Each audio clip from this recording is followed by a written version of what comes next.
Okay, good evening, everybody. Welcome to one of our panel discussions for this week.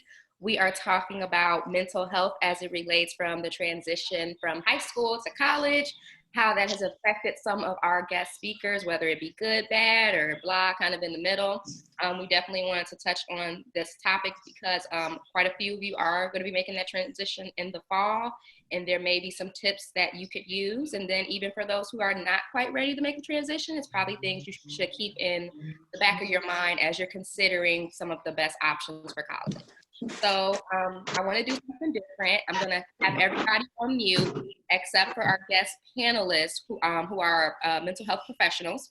So I'm going to keep Terry, Milo, and Faith off. So I would like for each of you to start by telling us a little bit about yourself, what your profession is, and I guess maybe the college you attended yourselves. Okay. So Terry, okay. Start. Terry, and then Faith, Milo. Cool. Okay. All right. So I am a licensed clinical professional counselor. So I've been a therapist for a real long time. You don't need to know how long.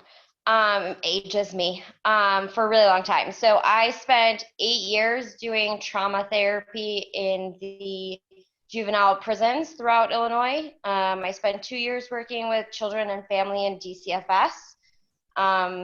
Providing trauma therapy and attachment therapy, and currently I work for Ready Chicago, which is a gun violence prevention initiative.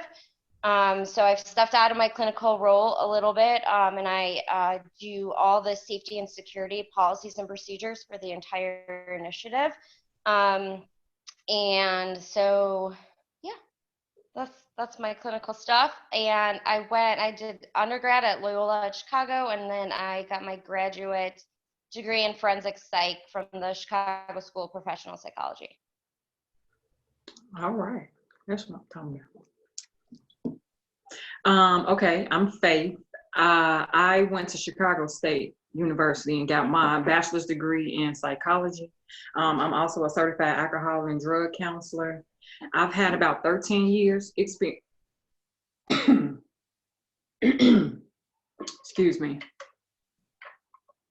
I have about 13 years experience working in community mental health.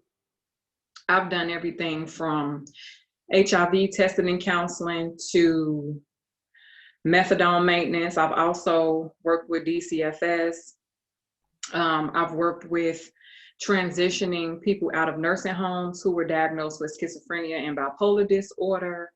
I am pursuing my graduate degree in the fall at Chicago State, and I'm doing a mental health counseling program. Currently, I work as a quality assurance analyst for the Department of Substance Abuse. So basically what I do is audit sites to make sure that they are running everything correctly according to the state and the federal requirements. So that's pretty much what I do right now. Cool. All right, peace everybody. My name is Dr. Milo Dodson. I'm a licensed psychologist in the state of California. I went to Notre Dame for my bachelor's in psychology, minor in Africana studies, and my PhD is in counseling psychology at the University of Illinois Urbana-Champaign. So I've been working at the UC Irvine Counseling Center now for about 7 years, doing individual therapy, group therapy. I run a group called Wabruta for African American and Black men on campus. And I also do a lot of work in sports psychology with the athletics department, as well as the esports program. What else? I got to go to China a couple years ago with one of the esports teams. So that was really cool to talk about mental health support and improving their performance. And I've been working with individual clients now for about 12 years altogether. Hey, thank you. So I thought we would keep with the fashion of like this living room setting where it's kind of like uncles and aunties talking to the nieces and nephews about their experiences. So instead of introducing every single person in the panel, when you do decide to jump in and speak, then you can tell us your name and where you go to school. I know some of you guys have mixed experiences. Some of you have pretty good experiences. So I would love for you to share how you had a good experience. Was it some support from your family or the decision you made as far as going to school? And some of you that did not have so great of experience, maybe we can have some of our counselors kind of dive in on what was the cause of that or what could have happened to make it maybe a little bit better. So I'm just going to open the floor to anyone who wants to tell about their transition from high school to college.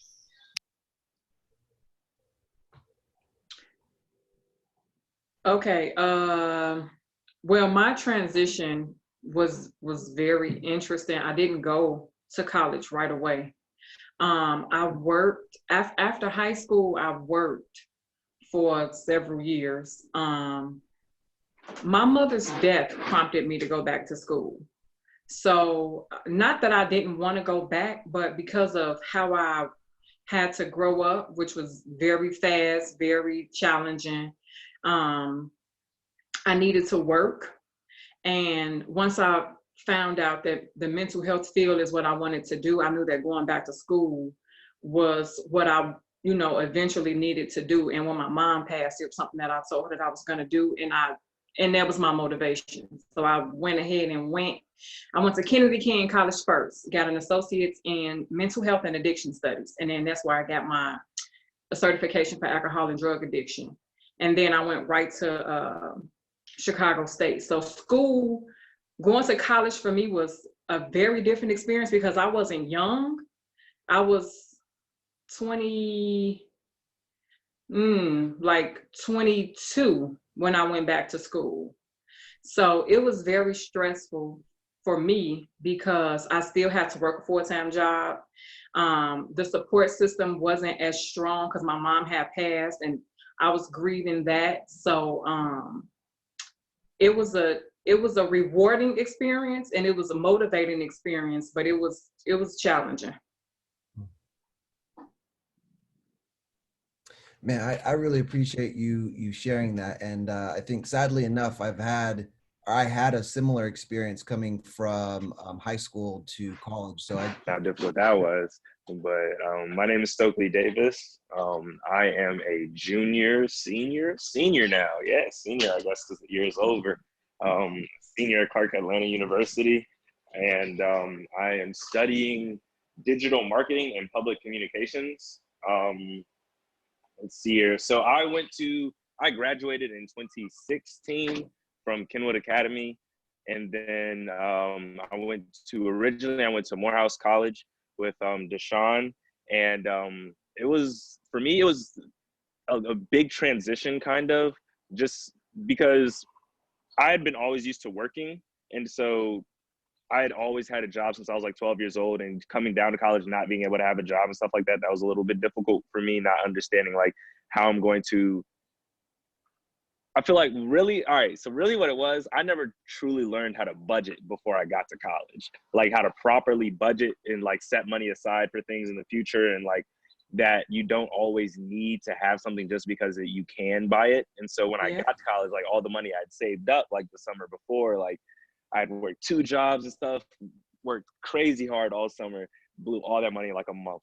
And then it was like, all right, now what am I going to do? And then like really you have to learn how, like, because for some people, like being comfortable and not like having money is like difficult. And so you have to learn how to be comfortable in that situation and how to just like really find yourself and kind of stay focused on what you're doing. And that was kind of like a huge struggle for me in just the original like first couple of months. But yeah, I mean, since then I've definitely transitioned well. I've been all over like since then.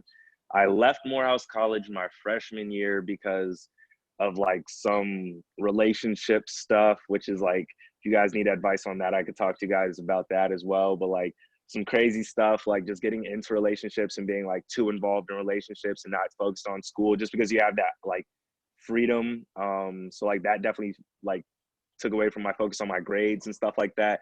And then it was like crazy stuff going on with being involved with another person in that sense. Then from there, I had to leave. I was supposed to go study abroad in London, and my grades were going to originally affect my GPA when I came back to Morehouse. However, Deshaun knows, like, we had like 3 presidents in like 2 years during that time. And so with all the presidential changes and things like that, by the time we're on, like, there was original president, we had interim president, then he passed, then we're on another president. And by the time we got to the 3rd president, like, he didn't really want to take my original grades to affect my GPA anymore. And so then they would just take them as electives and stuff like that. So I had to go back to Chicago, go to community college, get some more grades to like actually boost my GPA up even more. So then when I did apply again, I applied again for Clark. Clark ended up taking some of those grades I took overseas, as well as my community college grades, allowed me in there. And then it was just like, yeah, huge transitions. I changed my like major and stuff like that. So yeah, man, I've seen a lot of it. That's my story.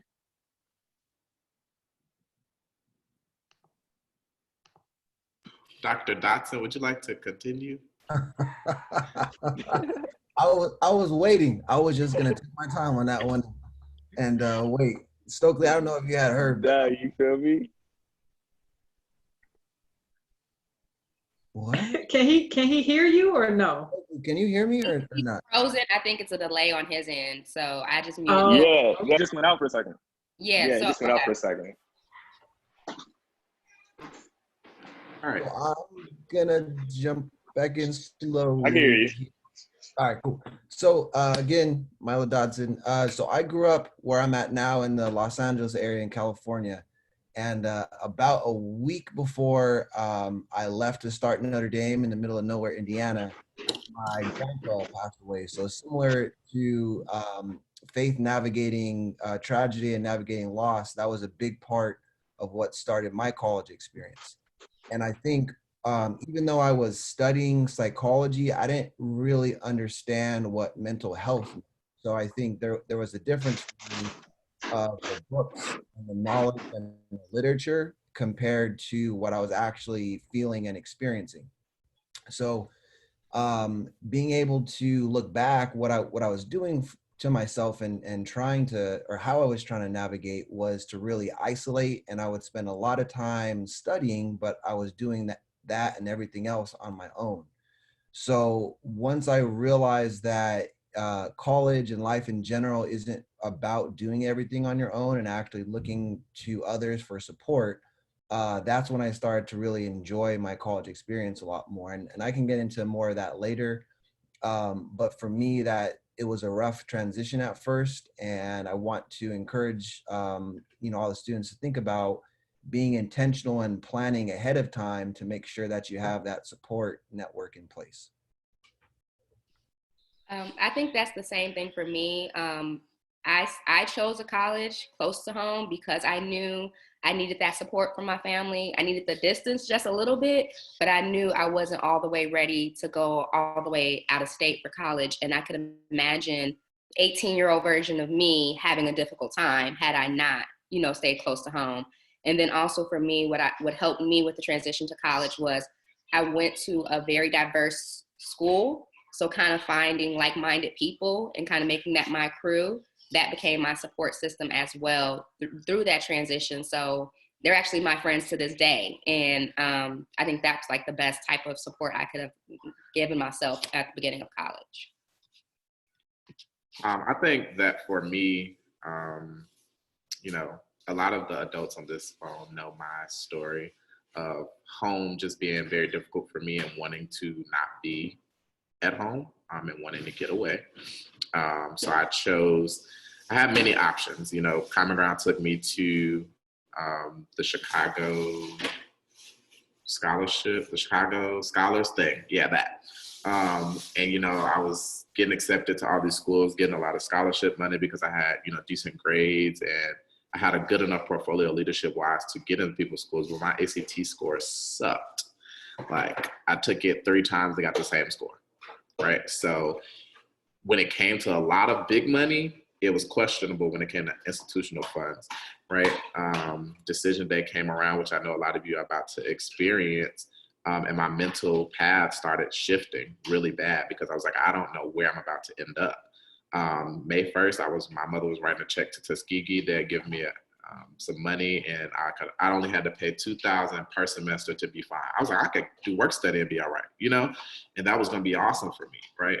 But then I was like, Tuskegee's in the middle of nowhere. I ain't gonna be able to get nowhere. It's like crazy. It's dusty down there. It's hot in them dorms. Like, it was just a lot. And I love Tuskegee to this day. It's a great school, but it wasn't for me. And my heart kept ringing that it wasn't for me. And so I had a lot of conversations with Dr. Hines, with Tiffany, with Carl, and with a lot of people that are part of the program. And I just kept trying to figure it out. And Ms. Boyd, which was a big, helped me figure that out. So in that stress, in that mental stress that I had going on, I was like, I have to kind of make a decision from my heart and not my brain. Even though my brain was trying to think logically sometimes, financially and this and that. Yes, did I have a lot of support, and some of you on this conversation might not have as much support as I'm talking about, but at the end of the day, I said that my heart was gonna lead me to where I needed to be. As my mother wrote that check, I got an email, which was a blessing, from Morehouse that I was getting an academic scholarship. So on decision day was when my decision changed. So I ask that a lot of you do not give up the hope, do not get so stressed that you don't allow yourself to see all of your opportunities, right? When I got to college, what was it for me? Oh, it was hell to pay. I had no family sorry to use that word too. I had no family in Atlanta. I had no one to hold on to, nothing. Like, I was by myself and it was just me. My parents dropped me off. They wouldn't even let me in my dorm room because everything wasn't paid. I called Dr. Hines. I'm like, Mom, I'm about to come back home. It was terrible. And then the day that everything got worked out, my parents still had to go. And so they didn't even make it to the ceremony to see me go away to school. I left and go to my room and I'm bawling, crying. Like, I don't know how I'm about to do this away from home. But the one thing that got me through was understanding that I'm here for a purpose. And if something happened, if all the stuff moved out of the way for me to get here, I deserve to at least strive hard enough to stay. So it might hurt. And, as Faith talked about, just like, she didn't go to school. It didn't start off that way, right? Like, but she still kept going because she knew she had a purpose, and her strength was stronger than her mental state at times, right? So you can choose to override a lot of those things because you're stronger than what you go through sometimes. So just keep that in mind as you're trying to make these decisions in your transition. Thank you, Deshaun. I'm sorry. So there's two panelists that had some really unique situations as they were transitioning into college. I know Quinche had a lot against her just from her high school and going to college. And I know Martiana suffered a big tragedy in her first even couple of months. So Quinche, Martiana, I know Martiana wanted to answer the question from Kalia. Martiana, are you ready to answer that question? Or no, not yet? Need a second? I know you're at work. You're at work. Need a second? No, it's fine. Okay. Go ahead, Martiana. Okay, so what's the question again? So, I have a delivery it was for you and Quinche. I know Quinche had some obstacles to overcome before she even got to college. And I know for you, as soon as you got there, like, a lot happened for you. So addressing Kalia's question, what helped everyone to continue to strive? You were away from home when stuff happened for you. So what did you do? What helped you to get through, like, that hardship experience as soon as you got to college? Okay, well, I first went to college. When did I go to college? I went to school in August. I was only there for a month, and then the next September 27th, while I was away at school, my brother got killed. So in the middle, it was like not even the middle, it was like literally the beginning of my freshman year of college, my brother got killed. And so I don't know, like, it was super hard. I had to go home. I went home, but I don't really think I gave myself like really any time to really like grieve. So I went home for the funeral, and then the next day after the funeral, I went back to school. When I got back to school, it was terrible. Like, I just didn't care about school anymore. Like, I was not focused. I started just partying and drinking and, stuff like that, just to get my mind off the fact, that my brother was gone. Because as all of y'all know, I'm pretty sure y'all know, me and my brother was really close. So I had to leave home from school. because that situation was just too much for me to handle. When I was by myself, I needed to be with my family. So I went back home and took a whole semester off of school. And then I was just like, basically, he would not want me to not be in school. Like, I know that my brother would want me to go to college and be successful and in school and everything. So that's basically what pushed me to go back to school, knowing that my brother wouldn't want me to stop my life because, you know, his is gone or whatever. So that's why I went back to school. Now I go to school online because, as y'all can see, all I do is work. So I really don't have time to go to an actual campus, but I go to school online and I'm going to graduate next year. So that's basically what pushed me to go back to school, like turning his death into a positive thing. So, and every day is a work in progress, but I'm much better. So that's it. We're so proud of you, Martiana. Yeah, we are. Thanks. And I know we got to keep going with this, but and I hope and I assume I speak for everybody, but we're really proud of you, and we Absolutely. want to send you lots of gratitude for being able to share what you just did, especially while you're at work. Thanks, guys. And also, I know that we tend to, when I say we, women mostly, and men too though, but I know that I'm not a man, I can't speak for a man, but women throw themselves into work to try to keep themselves. So if you need some resources or something, I'm sure everybody on here has some for you, but because you need to grieve properly. Mm-hmm. And I don't know if you've done that. And I know that with the stress of COVID, and I know that you're at work now, Mm-hmm. and school online and stuff like that, you still need some time to grieve properly. And you have to give yourself that, because you have to go through those motions. I lost a brother too. My brother was murdered when he was 17. So I know that that process is difficult. And then my mother died on Christmas Eve. So if you need some resources or some therapy or something, let me know. For sure. You can. I'm getting my number, girl, because I need a lot of it. Okay, definitely. Thank you. No problem.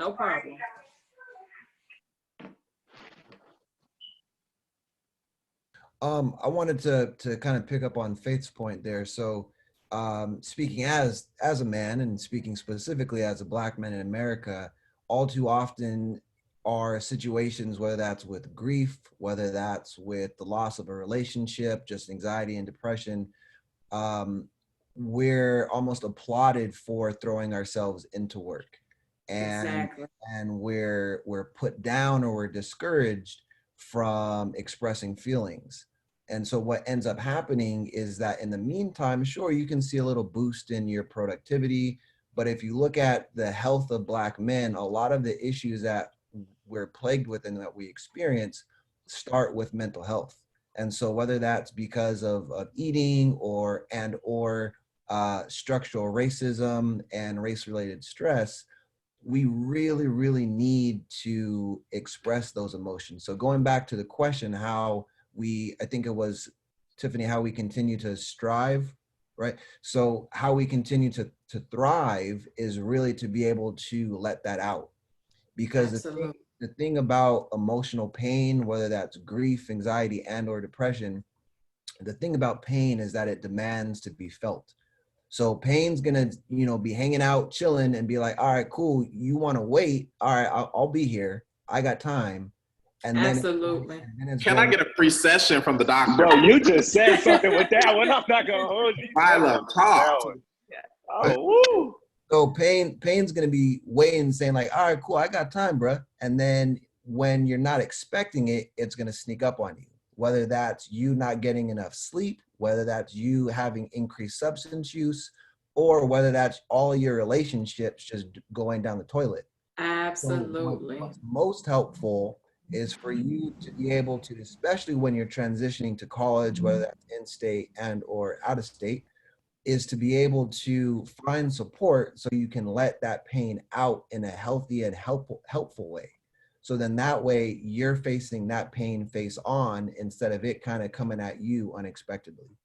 Because again, one way or another, we all have pain, myself included. Like even though I'm a psychologist and I have like 50 million years of training and schooling and all that kind of stuff, I still cry and I still experience anxiety, and especially in a pandemic, like I'm definitely talking to my loved ones for support, because nobody can go through this alone, just like nobody can and should have to go through transitioning to college alone. Yeah, I just want to add on to that. Thanks, Milo. And 50 million years, really? That's how long you've been doing it? Okay. All 40, right. 40 49, but I rounded up, you know. I just and I say this because we generally like think about when we think about things and how we're expressing them, we think of how they're externalized outside of us, right? So when we think about anxiety or depression or grief or trauma, we tend to pay attention or notice the things that are outside, meaning like we're hyperactive, we're like Milo said, we're using substances, right? But so that's like where we come on this when we come up in this hyper arousal, but there's also this impact, and it can show up in when we're under our window of tolerance, how I show up, which is like shutting down, right? Closing off the people that we normally lean on, not doing things that we normally like to do, or walking around continuing to say I'm fine and not letting a single person in, right? And so I say that because a lot of times those things go under the radar, right? And people then really think we're all right, but because we're not showing these externalized behaviors, and we're not like acting anything out, but instead we're internalizing it and it's crushing us internally. And I really, really share that with y'all because that's how I show up. So like when my grandma passed, some of my friends knew not to call me because I was like my shell, right? Because that's how I cope. That's how I face the world. So they gave me like a little time, and then they all bombarded me and were like, all right, we got to talk about this now because we're not going to just let you curl up and ball up into yourself, right? So I just want you guys to remember that there's no one way that experiences and emotions are going to express and show themselves, right? And so the more that you can be in tune with your body, the more you can be in tune with what's happening inside of you, the more capacity you will have to be able to manage those things. And so just like really pay attention, and to everyone's point, it's okay not to be okay. Like it really is. And I don't know actually if any of you know this. Like this was a long journey actually for me to get here where I am. I went to school in Ohio for not even a year, a very small town, and it was the worst experience of my life. I called, well, for the first 3 months, I like told my parents I was fine, I was good, it's all great. And then I would cry every day. And I didn't even complete a year, and I came home. And I took a semester off to figure out what it was that I was going to do. And I went through this whole cycle. And it actually wasn't until my senior year of college that I really knew what I wanted to move forward in doing. And then even that shifted, because when I went to grad school, I never wanted to do therapy ever. I wanted to do assessments for courts and things like that. And I've been doing therapy or in the realm of therapy for 12, 13 years now.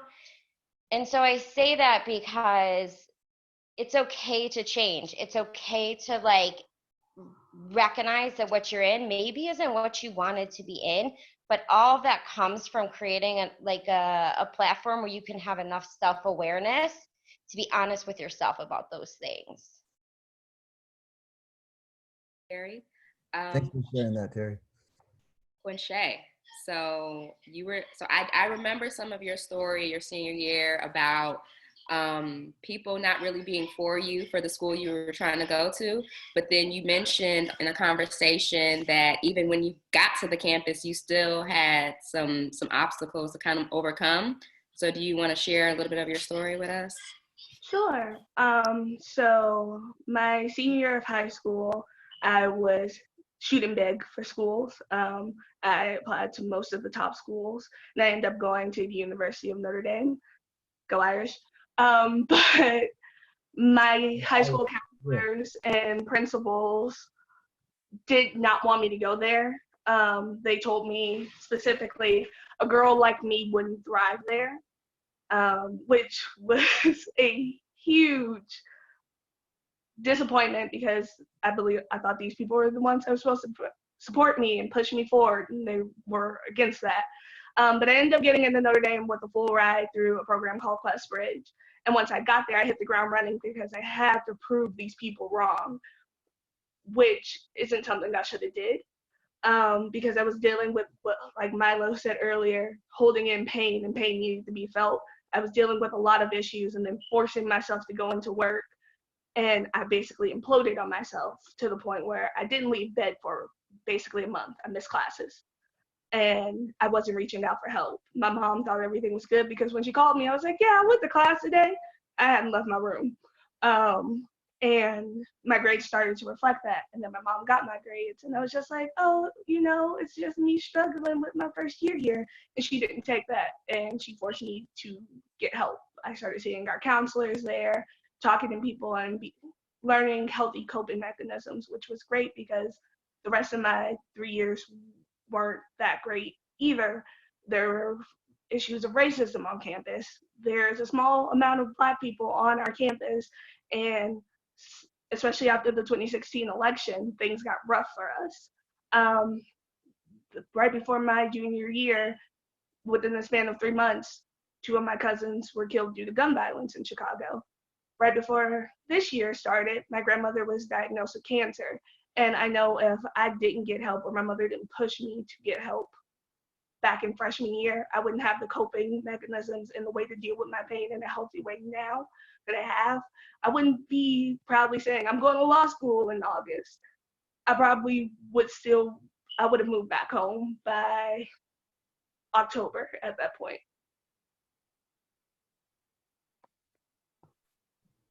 Thank you, Quincy. Yeah, thank you for sharing that. And I do want to validate for everyone listening, as well as even the panelists, Notre Dame, when I was there from 2004 to 2008. And during those 4 years, I think there's probably like anywhere between 2 to like 2.4% African or Black, African-American Black students. So the numbers aren't that great there at all.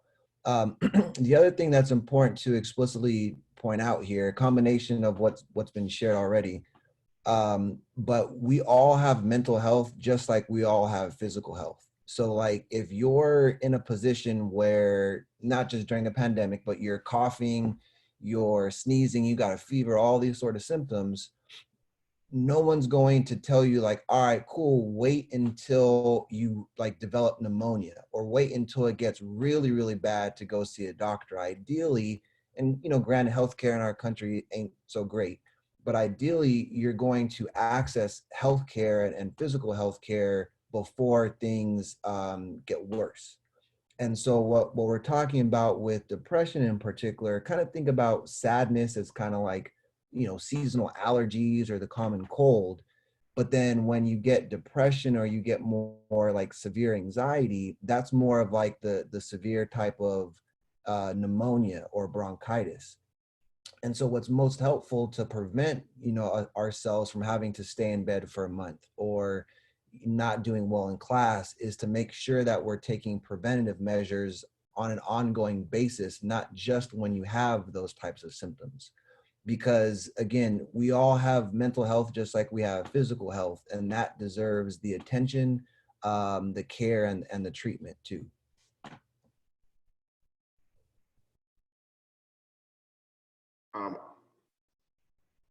Tiffany, about to say something? If you want to piggyback off of Milo, you can go ahead. I don't know. Yeah, I just wanted to say one thing. Like, I think when I went to school, one thing that I did was, okay, so like I love music, right? That's my outlet, but that didn't help me deal with my pain. You know what I'm saying? Like, so I don't want anybody to get it confused about how you deal with things when you go away to school, right? Because a lot of college students do that. My outlet is this because this is what I love, it's my hobby. And so that's what decompresses me from what I just experienced. right? So when I was away at school and stuff was going wrong back at home and I couldn't get to everybody because I didn't have the money to get the plane tickets to go home because I'm hundreds of miles away, I would listen to music that resembled home, that made me feel better, but that did not deal with what the situation was, right? Which is why when Quinchase just spoke about like how her mom pushed her, I just encourage all of you that are on this call to take the step yourself, because I was very stubborn in that. And I got to senior year like, oh, first semester I had to overload on classes because I was behind, and graduation wasn't looking so possible come May, and it was just a lot. I was like, well, if I had dealt with that come before freshman year was over and I had really went to see someone like my friends told me to, like those, that's why we say stay in good environments, because if you stay in good friend groups, if you stay in good, programming at school, when you go notice all those clubs, stay around people that are like-minded like you. If you try to get around people that are not like you, they will push you to move farther away from the help that you need to get in the first place, right? So no, do not go hang out with the crew that's going to smoke on campus every night and that's going to drink every night. Don't hang out with them. That's a suppressant for the things you're going through already, right? And you already came down with baggage. We're from the south side of Chicago, most of us. And if you were from the west side, you're from the west side. But you're from Chicago, period. And you are dealing with things already. When I got to Atlanta, mentally, people were like, you're angry, you're this, you're that, because I already put up a guard for myself. I already said, you're not going to hurt me. You're not going to do this. You're not going to do that. And stop saying just because you're from Chicago that you're not angry. If people see that, that's their perception of the behavior you're displaying, especially if you've heard it multiple times. So deal with those things. Those are real things, right? So you need to understand that like all of these things play a factor, and you gotta just open your mouth and say something, because the longer that you wait, it's just not gonna happen. Thank you, Deshaun. I'm sorry. Okay. One thing that I feel is so crucial that you have to make the distinction between like what you use to simply distract you and that you use to express yourself and get your like just to do for yourself, and then what you do to actually like help heal you.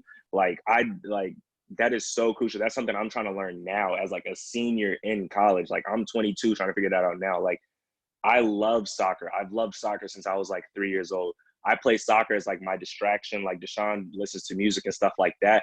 And just now, and like just how Deshaun was saying, you have to have those good people around you, is because I have like the people in this group and people around me like that who are actually helping me try to find like, okay, how can we help you find like how to express like your thoughts and things like that, besides just like, because at a point like you can only go bail out and go to like listen to music and go kick a soccer ball, or if you go to the gym, or if you smoke or do whatever, you can only do that so much, you feel me? And so you have to really figure out like how to verbally, or if painting or whatever you do, how to express those emotions. So like that's a very good, very serious differential like that I'm learning right now. Okay, thank you, Stokely. I want to hear from the three young ladies who hasn't shared just yet. So between the two Ambers and the Ari, I know Ari said she had a pretty good experience. Amber said she had a pretty good experience. Amber Tyler, but Amber Anderson, yours was kind of in the middle, right? So if you guys wouldn't mind sharing with us. I'll go. So I'm a freshman at Hampton, and Hampton is like a very interesting social environment. I'll say that for the least. So, well, like, if you know me, then, like, I was trying to go to Spelman. Like, I was, like, doing everything to try to get into Spelman. And, like, it just did not work out. So, like, I really went to Hampton off, like, well, this is your next option. This is what you have. So, when I got to Hampton... So when I got to Hampton, I was kind of like not open to a lot of things because it wasn't Spelman. So I was kind of just like, okay, well, like I'm here. But I have like bigs. I'm sure like people that go to like HBCUs, like we have like the bigs or the mentors that kind of like look out for you. So we have that at Hampton. So like a lot of things I got involved in on campus were because my bigs forced me to. Like they told me something I had to do. So I ended up doing it so I could be involved. but it just became like socially draining. It's not a lot of room at Hampton to make mistakes. People aren't very forgiving. Like once you make a mistake or you do something, then it's kind of like that's your reputation. So like it's draining to like always trying to be perfect and be on top of your stuff. So yeah, like overall, like it's just socially draining for me sometimes because like they expect everything to be perfect. Like it's just no room for mistakes, especially like if you're trying to be in leadership on campus or like have some type of like make a name for yourself on the campus. So yeah. And being far away from home, I'm 14 hours away from Chicago. I literally live in Hampton, Virginia, where everything closes at 9 o'clock. So that was a factor too. But yeah, it's my little spiel. So do you think the fact that you had bigs helped you out? Because I know you were dead set on Spelman. Like you saw nothing else but Spelman. So do you think you might have been a little, like, not depressed maybe is the word, but just a little down about all of that? I definitely was because I was supposed to go to Spelman with my best friend. So my best friend Haley goes to Spelman right now. So like I definitely was depressed because it was like, dang, like we supposed to go to Spelman together, but we didn't. But my bigs are very like, my bigs are supportive, but they're like very like don't whine, don't cry. Like they don't have a tolerance for like me whining or crying. They're like get over it type of people. Like get over it, move on. Like this is just like how Hampton works. So for me, so like yeah. So sometimes like yeah, like I be sometimes down, but like I don't get down 100% because like I really don't have the room and the space sometimes to be down because like my bigs are always like you don't have time to whine or whatever. Like you just gotta move on. So that's a question to the health professionals. Does that make sense? Is that like a good push for her, or should they be a little bit more compassionate? I don't know.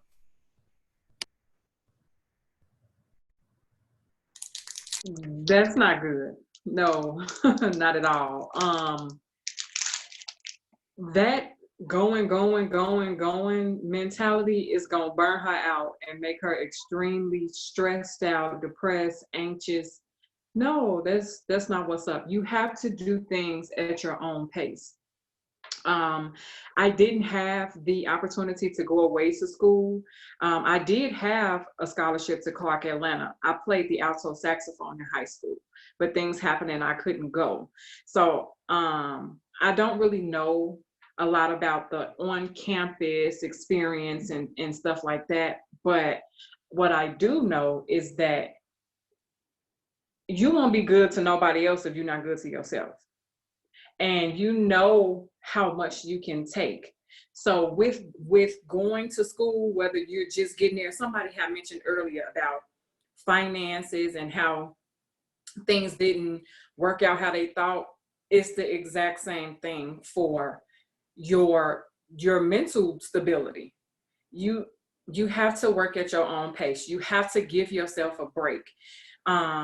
Somebody put up at the top earlier, I don't want to cry because I'm at work.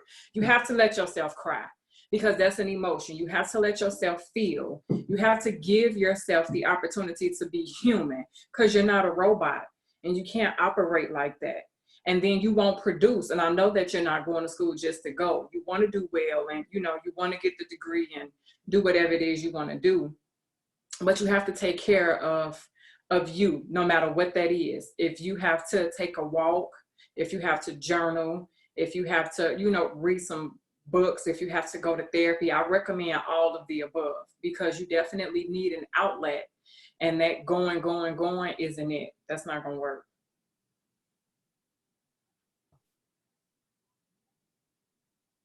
Go ahead, Terry. I'll jump in after you. Yeah, thanks. So I'm just sitting here listening. So I agree with everything Faith just said, right? The pressure of school, right, and the pressures of others on us to be pushed past what our natural capacity is not healthy. Right. And right, so when we're under immense stress, we respond in two ways. In particular, when it comes to like production, we either overproduce or we underproduce, right? And so that like underproduction, which is a very natural response when we are being pressure pushed, right? That under response then is looked at as you can't do this, you can't hang, you're not doing enough. And then there comes shame, right? And all of these underlying feelings that are secondary to this external pressure we're feeling, right? So that's like one natural way we respond. And then the other side of that is that we overproduce, which is where I fall. So when I'm under chaos, Me too. I take everyone's stuff at work and I want to do it myself, right? Me too. Like, no, right? I'm going to handle it. I can't delegate. I can't do anything. And I'm going to do it. And that lasts for, I don't know how long until like my body literally gives out. So in the moment I'm like, yeah, I got this. Oh, I'm doing more than they're asking of me. No problem. Da, da, da. And then all of a sudden I am done, right? And so again, that overproduction and the underproduction, they're both really natural responses, but the secondary responses that come out of that are where we kind of fall out of ourselves, right? And so it's up to us to find our own individual stride, right? The balance of what works for us. And I mean, I'm a lot older than y'all, right? Like, I'm 37, right? And I'm still every day, that balance of the pressure of work and life, and all those things are still on me and trying to find the balance of myself, right? And I constantly am reminding myself that it's okay to be perfectly imperfect, right? Absolutely. That the standards I have to live up to are my own, because that's what matters. And so there's all these other things that come with that negotiation of boundaries, right? And then being able to stand on and step into those boundaries and feel comfortable and good in them. And so there's like a saying, there's 26 letters in the alphabet. So if plan A don't work, you get 25 more letters to do it. So you just have to make sure that you do what's best for you, because like Terry said, I'm that type A personality too. At work, it's just like, oh, I got this. I got all of these good time management skills and organizational skills. I can knock this out, knock that out. And then I'm like, why do I have this headache? And I can't figure out why I got this headache. And it's just because I just did 17 things in 3 hours. And it's just like, yeah, no, I'm not going to do that. And you just have to learn to say no. It's okay to say no. And it's okay to know what your boundaries are. So that may be a learning process for you to learn what your boundaries are, because I know a lot of people do things so that they won't hurt someone else's feelings, or they don't want anybody to feel any type of way about them. And it's not about them. It's about you. Man, yeah. Yeah. The one thing I want to say quickly before I want to get to I think Ari and Amber are going to talk too, but we are human beings and we are not human doings. And a lot of times we try to do so much because we're in various systems, whether that's a family system, a school system, and or a work system, that gives us a sense of purpose for sure. But it also, we look to those at times for validation, instead of basing that validation and our mental health just off of our internal sense of who we are. So a lot of times we get caught up in trying to do all these amazing things in, kind of confusing ourselves, thinking that we're going to feel better if we do more. But as Terry pointed out, you actually will run yourself into the ground and have some health concerns if you think that you're going to get validation from systems that have oppressed us in the first place. So being able to just take a step back and be is really, really important. Thank y'all. Really good advice. Thank you. All right. Let's go with Ari. Ari, you said you had a pretty good transition, and maybe you could tell us what was happening in your life that made it a good one for you. Okay, so I go to Fisk University, which is in Nashville, Tennessee, and I feel like I had a good transition, even though it was like I went to school, a really close friend of mine got killed, you know, so like I just feel like, I don't know, I handled everything well and I had a good support system. I went to the counselor. I was recommended to the counselor by my psychology teacher because that's my major. And I went to the counselor and I just made sure I took care of myself. And my parents were there financially for me as well. Like, because, you know, a lot of people struggle with taking care of themselves financially because, like, you're not used to not having, you know, your parents with you. So I feel like my parents were there. And I also saved up a lot of money from working over the summer. And I personally made sure that I was able to budget my money. So I didn't spend a lot of money when I first got to school. I made sure I'm going to spend a certain amount each month, or, you know, like, I like save, like, just because like I know I need to save up. I need to have some money for when I don't go to school anymore. So I feel like my transition was pretty easy. I don't know. So you said you knew to save your money and to budget, and that's not a very common thing. Like some college kids get it, but not all. Right. So what happened for you that it put you in that state of mind of I have to budget? Was it something your parents taught you or something you learned from somewhere? Or? I'm not sure. Like I don't know. I feel like I just can't be spending all my money. Like I just like, cause you know, I honestly, like, not to put people out there, but you know, like a lot of my friends, they would end up with like just $2 in their account. And I'm just like, I don't want to be like that. Like I want money in my account. So I just made sure that I spent, what's it called? Like thoughtfully. Like I made sure that I just wasn't spending just to spend. Like I made sure that, you know, like I was spending maybe, like, you know, it's okay to treat yourself as well. So like, you know, I'll buy myself some food like once a week, but I made sure it wasn't expensive at the same time. And I just wanted to make sure I was set, like, just in case, you know, something happens, because anything can happen at any time. So I just wanted to know that I had money in my account just in case.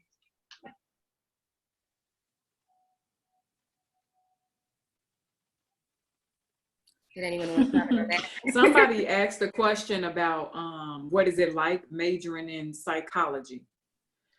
In the beginning, it's a lot of book work though. Yeah, like you're reading about a lot of reading. theories and stuff like that. The Yeah, good stuff so I mean, come this is to my the first end. year, so like it was just a lot of reading for us right now. I took general psychology, so like that's just the introduction. It's telling you like all the different methods and stuff. So like honestly, I wanted to. This is not like my career goal that I want to do, because I actually want to be a doctor. But I also just want to learn about psychology, you know, just to have it. So like this is my major, but I'm gonna do medical school eventually. But I feel like psychology is just something I just want to know. Like I just want to understand like why people thought the way they thought and why people act the way they act. Like, and I feel like that's good something it's have. good that you're doing that and to be a doctor, because I feel like a lot of doctors now don't have good bedside manner and they don't know how to talk to people, and it's really hard for them to relate to, you know, several different cultures and things like that. And a lot of the illnesses, especially in the African American community, I'm sure we've all seen the news, how a lot of the underlying issues have made a lot of people sick, and a lot of doctors just go in and then they speak into all of these terms and you looking crazy because you don't know what they're talking about, and they have no idea how to talk to you and how to relate to you. So right. I'm proud of you. Congratulations. Fisk is a good school. My friend went to Fisk and studies chemistry and became a doctor. So yeah. All right, and I just want to be different, you know, like, because a lot of doctors, they major in biology or chemistry, like the physical side. And I wanted to do something with the mental. And I feel like it's good that, like, to have somebody, like, you know, like, I wanted to be a doctor because, like, it's not a lot of African-American doctors, like, in the field. And not a lot that can relate to a lotot of people, you know. So I just want to make sure that I could be able to do that. And you're going to have the mind and body, right? So with the psychology, you're going to have that mind, and then you're going to have the medical, which is the body, which a lot of people in lots of fields don't have, right? And as a body-centered therapist, yes, girl, I love it. I know, right? You can also even consider psychiatry, because you would need to go to med school first, and then you can have a residency and a specialty in mental health that way, or even still medical school and whatnot, but get into more neuropsychology. So as Terry was pointing out, between the mind and body connection, there's a lot of powerful work that you can have a synergy between. Yeah, thank you. Yep. Okay, Amber, last Amber. Yeah, so I attended Eastern Michigan, but now I'm back home. But while I was in high school, my dream was to go to Germany and study graphic design. So that was like my goal, and I was so focused on it, and I was not going to be doing anything else. But the program I was going to attend ended up getting cut. So I had to find other ways. I applied to all these art schools, got in, didn't go because they didn't have the money to. And again, family stuff happened. Me and my mom were getting into it. You know, to her, always art was always kind of had to be second. So she never really, I guess, appreciated that was something that I wanted to do. So Eastern Michigan comes in, I apply there, and then I get a summer program. So before school started, I go there for about a month. So that kind of allowed me to have different people to talk to and form connections and just kind of help with education. And I wasn't completely by myself going to school. And I was very independent. I was fine with like money and budgeting and not having to worry about, okay, am I gonna be able to eat tomorrow, buying supplies. But it was good and bad at times just because I was independent and I had the hardest time asking for help. If I needed help with class, I was like I'll just do it by myself until like asking for help is like the last thing that I have to do, because I was just trying to push myself because in the past I never really had anybody looking out for me, or the people that were supposed to know if you need help, I would have to ask them, but I couldn't do that. So I just made so that I only had me to rely on, and just made it so that I didn't have to ask for anything or put myself in a position to where,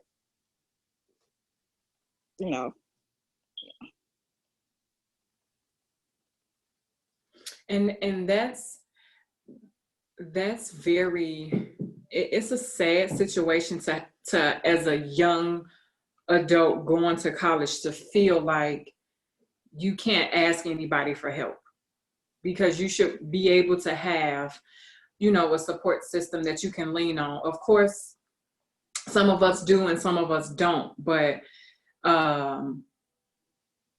you get all of us now. I don't know how many people on here, but I'm sure it's like 1,000 of us on here. So if you need some support, you got us. I know what that feels like, but I was very blessed when I got to school to meet some amazing advisors and professors, and still like be able to call them now. So if you need us, I know I'm here. So don't feel like you don't have nobody, because I know that that's not a good feeling.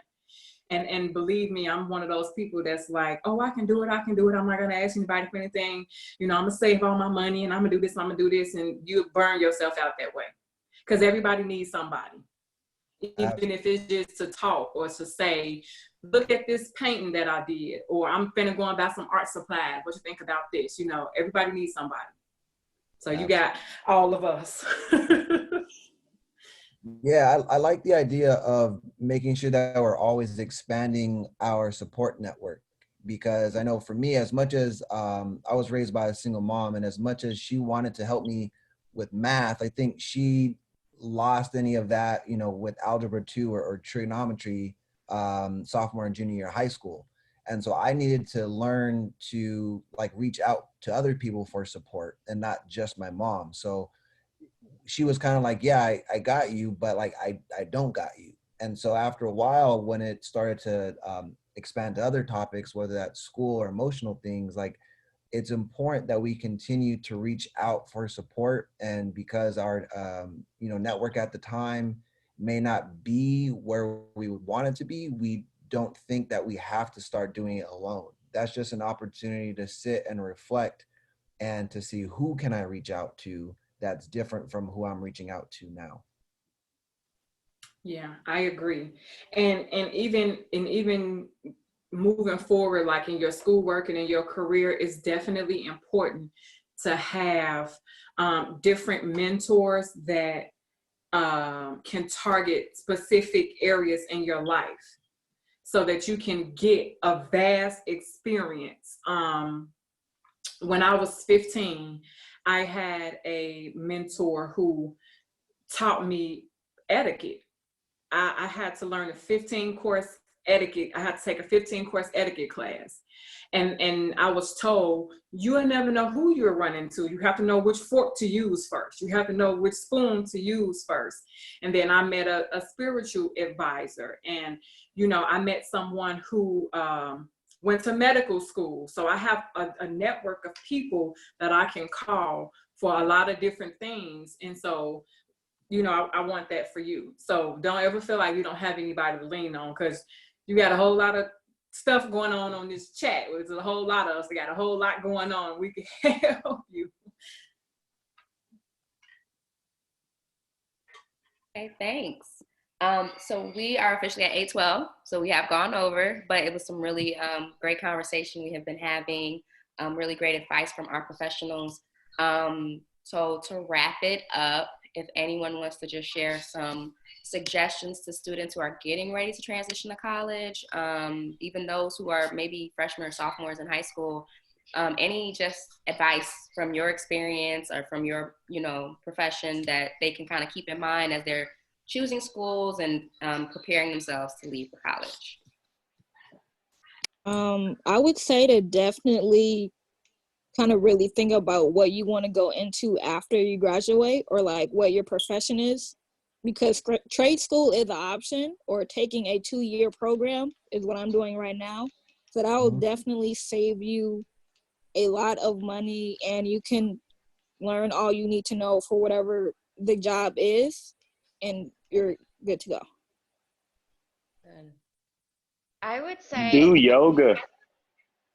What's about yoga? What you saying? I said do yoga. That's what I'm learning. It's so crucial, just helping you learn how to just center yourself and become like more aware about what you're feeling and how to not to overreact with things, and just how to take a breath in a moment.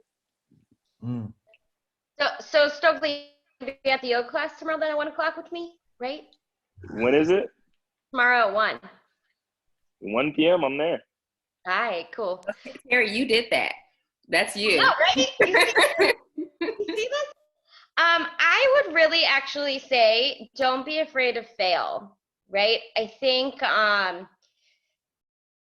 we are asked to decide things, especially when it comes to school, at such a young age, right? Like it's 15, 16, I'm supposed to decide what it is I want to do with the rest of my life. Are you serious? Like, I don't even know who I am. Like, and so I know when I left school and I transferred and I changed majors like twice, there was a big part of me that felt a lot of shame and felt like a failure. And now I am so proud of all of the work that I've done and everything that I've done. And I wouldn't have been here without those failures.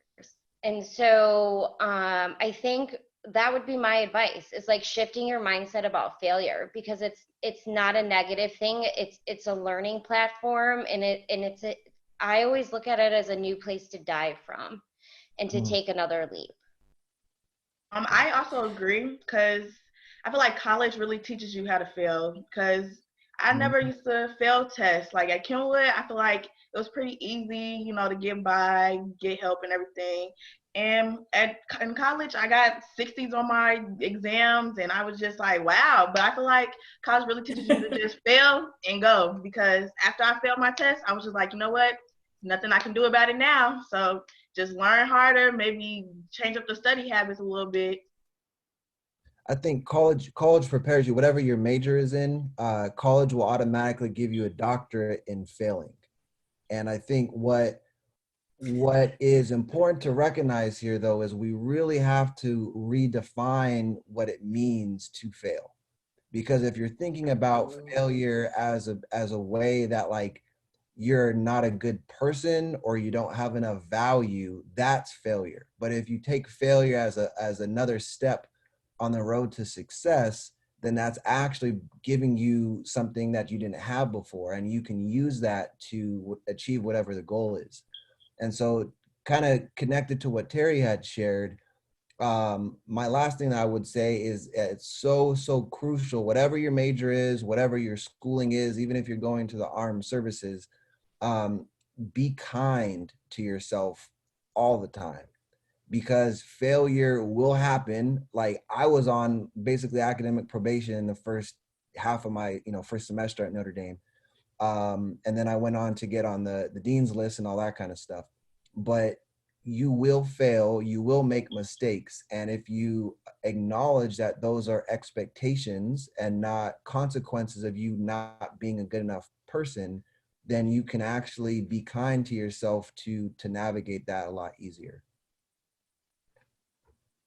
I'll just say that, Milo, you're preaching. I mean, you're giving even me some really great things to think about, right?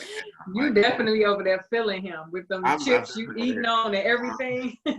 I just say that, like, appreciate every moment of every journey, right, that you're about to experience, right? Like, no one ever said this is going to be easy.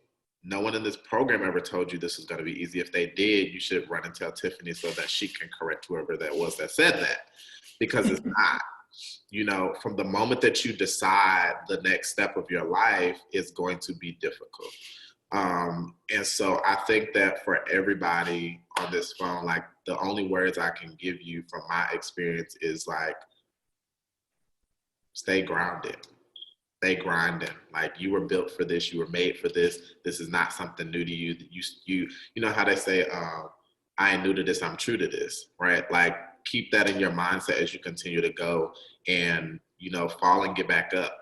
Pick up the phone and call somebody. Pick up the phone and tell somebody that I need you.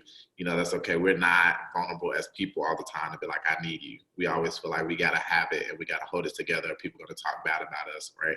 And we're just worried about other people's perceptions. But if you shift your perception just a tad bit, if you change your attitude, you might just end up changing your whole life. So you got to sit down, and just live for you.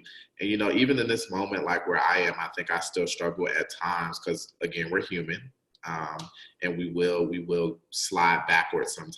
And, in my career, what I do, like, I'm building my educational consulting business. I came to school for accounting. I absolutely hate it. Don't want to do it anymore. That does not mean I've wasted a degree though, because it's now senior year and it's time to graduate. And I never want to go get my MBA. I thought that's what I wanted. I had all these big dreams. I wanted a grand piano in my living room because I was going to be this investment banker making bank, but I was going to be working 80 hours a week and I was going to be overloaded, like Terry was talking about, right? So that whole thing shifted and I reinvented myself, and now I love education. And it all started off as a pattern. You understood this before you made the decisions you made. You just didn't see it yet.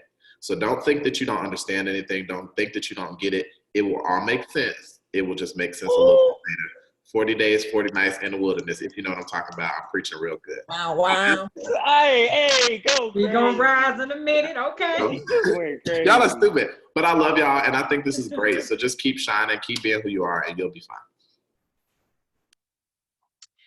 The only thing that I have to say, because I feel like everybody has just dropped some good gems. I don't even take an L as a loss. I just take it as a lesson. And I just collect all of the L's and I just learn from each and every one of them. There you go. I learn from each and every one of them, and I just learn how to improve and how to move forward. So you just have to put one foot in front of the other. As a substance abuse counselor, I tell my clients, one day at a time. So that's all I can say to everybody here is one day at a time. Because you can have, like Sean said, you can have all of your entire educational career and your professional career mapped out, and it'll change just like that. So just take one day at a time do what you can and learn to take some time for yourself, because if you burn out, you won't be good to nobody because you won't be good to yourself. One thing also, I don't know if like whatever religion any of you guys follow, but I believe I'm like a Christian, and I believe that he will make you terrible at things that are not meant for you. And so like I've been through, I tried things, I tried to study different things. I changed my major multiple times too as well, because like Deshaun, I wanted to be in business and do all this other stuff. And then I decided I wanted to change, and I wanted to be in communication because I wanted to change the way people view, like I love soccer. So I'm trying to change the way people view soccer and stuff like that. So it's just like, you have to listen to the little voice in your head is telling you to do, and just follow that, because it'll start popping up soon. Okay, Quinshea and Amber, did you guys want to share anything before we close out? I'll go. The best advice I have is, the biggest lesson I've learned is to just like block out noise. Like honestly, I've learned like you just can't care what other people think. Like you just have to do what's best for you, honestly. And I think the best advice is to also just take everything one day at a time. Like honestly, you're a freshman, you're taking gen eds, it's okay. Like nothing, not like, cause I was honestly stressing. Like I was crying because I didn't have an internship, and someone told me, like upperclassman was like, relax, like you're a freshman, it's okay. Like it's not like you're a senior and you need to go like find a job and like all of that is happening. Like it's okay. So just take everything one day at a time and just block out the noise. One thing I would say is don't be afraid to ask for help, and don't be ashamed that you ask for help. My biggest struggle once I started counseling was people finding out that I was in counseling. And that's nothing to be ashamed of, because I was working on becoming a better me and dealing with the issues that I needed to deal with to be the best person that I can be. So don't be ashamed if you have to reach out for help. It doesn't make you a weak person. It just shows that you're becoming stronger. Absolutely.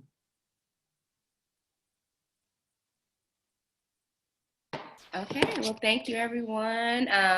Really, really great conversation. I hope the attendees got a lot of good information from it, some good advice. Hope you consider that as you're getting ready for decision day, what schools to decide, how to approach that decision. And Ms. Bianca will send out a survey at the end of this. So again, we are doing raffles. You can win prizes. You can get dinner sent to your home. I know Dion got his dinner today, and he was showing off on Instagram, posting it. So definitely. I'm sorry? Do we get to enter that? No, probably not. Students can enter it. Missed that part. Right. So Dion definitely took advantage of that. He got him some seafood junction. So he's over there eating shrimp and crab or whatever. All right, for the shrimp boil. Wait, how do you enter this raffle? So you're going to get a link at the end of this conversation, and we just want you to answer some questions, anything you learned from it, anything, like any takeaways, what you want to see more of, because we're going to start doing this more often, you guys. It may not be like how this week was, where it was every night, but we definitely want to create a program where our alumni still stay.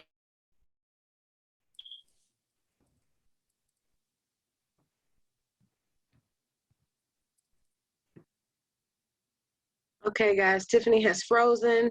Oh, Right. Tiffany janky the computer. My God. However, what Tiffany was saying was, although we might not have a schedule the same as this one, we will definitely have classes throughout the week. So we definitely need feedback so we can get an idea of what you guys like, what you didn't like, and go from there. So thank you, everybody, so much for joining us tonight. And make sure that you join us tomorrow. For the party? No. No, I want to see all y'all at yoga tomorrow, 1 o'clock. Come on now. Tomorrow is yoga at 1 o'clock. And yoga at 1. Tomorrow we have yoga at 1 o'clock. Of course, I will send out a blast to remind everybody. You guys know how I do, to make sure we get people on so you could join us. And then